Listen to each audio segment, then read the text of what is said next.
So hello, good morning guys and welcome back to my channel again. So today we are going on an island hopping. So ayan, nag-aantay lang kami ng aming pickup van. So currently it is 7:25 tapos yung pickup van natin is 8 o'clock para mag-island hopping na tayo. So right now we are staying here at Coron Vista Lodge.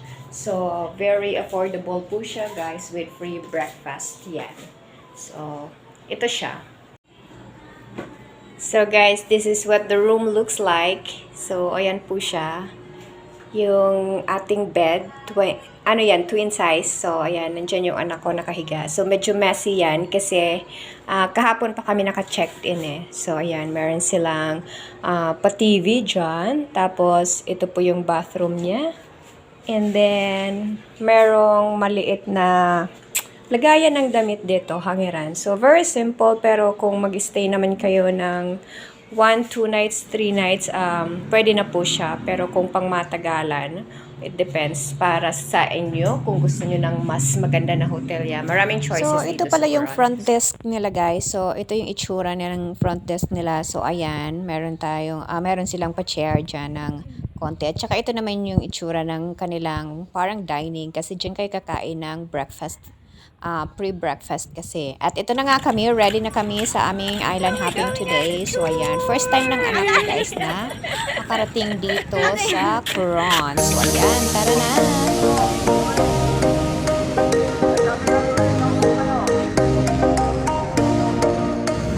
Marian.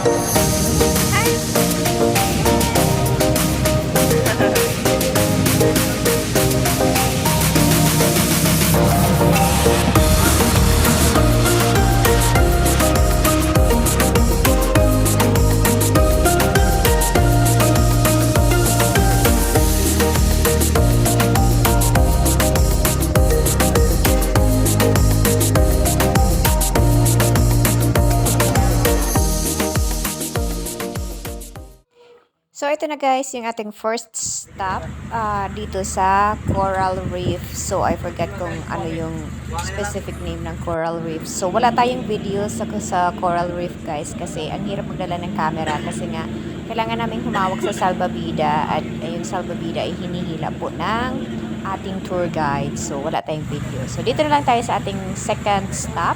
Ito ay ang CYC Beach. So, very clear yung water. Sobrang nice. At saka white sand siya, guys. So, gaganda.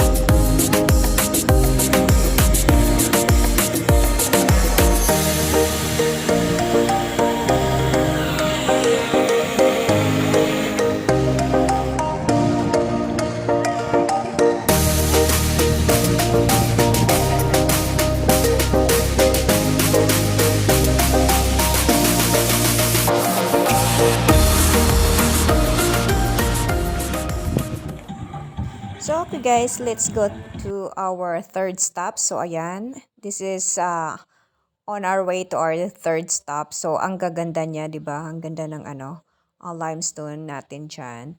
So, ayan, pupunta kami doon sa tinatawag nilang Sayaw Beach. So, dito kami magla-lunch, guys. So, ito yung ating third stop. So, ayan.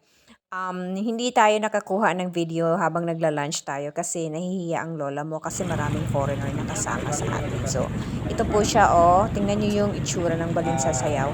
Sobrang ganda din ng water natin dyan, guys. Sobrang clear, tsaka white sand po siya. So, ito na nga guys, nandito na kami sa aming next stop. Ito ay ang tinatawag na Green Lagoon. So, meron kaming kasama na tourist dito na kailangan nilang ay kasama sa tour nila yung sa Green Lagoon. Pero yung tour namin is hindi kasama. Tour A kami, pero walang Green Lagoon. At ito na nga bumuhos yung ulan dito habang nandito kami guys. So, lahat sobrang giniginaw. So, wala masyadong nagsuswimming. At ang ating last stop ay dito naman sa Kayangan Lake. Yeah, at ito na nga guys, bumuhos na naman yung ulan, 'di ba? Tingnan niyo naman yung ulan, sobrang lakas. So ayan, Nagdadalawang isip actually kami kung aakyat kami or hindi. Pero since nandito na kami, kailangan namin umakyat. At ito na nga, buti na lang may Starbucks dito. Ayan, nagkape muna ang lola nyo kasi sobrang lamig talaga. So medyo pinatila muna namin yung ulan bago kami talaga tuluyang umakyat. So ayan, kung makikita nyo, ayan, wala na pong ulan. So umakyat na po kami. So 300 plus steps po yan bago tayo makarating doon sa mismong Kayangan Lake.